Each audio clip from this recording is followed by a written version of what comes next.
Est-ce que le meilleur 11 d'Amérique du Sud foudroie celui de l'Europe? Comme pour le 11 européen, faut des joueurs références. Faut pas des joueurs qui ont fait que de bons mois. Je suis un peu malade, mais on s'en fout.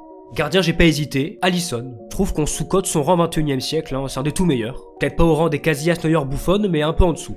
Il lui manque un gros tournoi avec le Brésil, pour qu'il soit considéré comme une légende. C'en est déjà une, hein, pour moi, mais... Le premier central, j'ai mis Pacho, qui est pour moi le meilleur du monde. En tout cas, celui qui m'impressionne le plus. Dans l'autre central, direction le Brésil, Gabriel. C'est vrai que Marquis Pacho, on connaît, mais Gabriel, je suis obligé. On est sur du top 5 à son poste. Et pas 5ème, ni 4ème d'ailleurs. Hein. Alors oui, c'est très similaire à Pacho, mais en plus il marque des buts.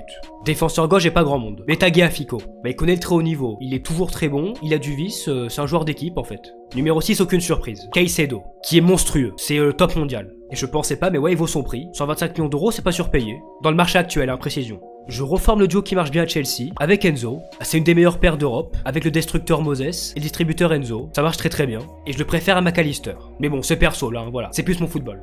La grande question, Messi ou pas Messi? Messi. Je suis désolé, hein, mais que ce soit sélection au club, hein, il a encore un niveau de dingue. Alors oui, c'est la MLS, mais les stats sont folles. Je suis persuadé qu'il peut encore jouer au très haut niveau. Sauf que où est Valverde? En défenseur droit, qui est un poste qui est fait pour lui. Vraiment, la transition, faut y réfléchir. Techniquement, il manque un truc balle au pied. C'est la même chose que je viens de dire.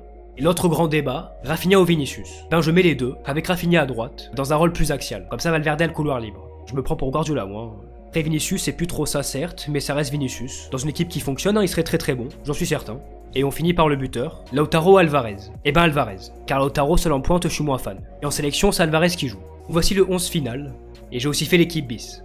Est-ce que ce 11 foudroie celui de l'Europe? En commentaire, à vous de me dire. Et rendez-vous pour le prochain. Indice Afrique. Bah non, c'est la réponse. Je suis fatigué.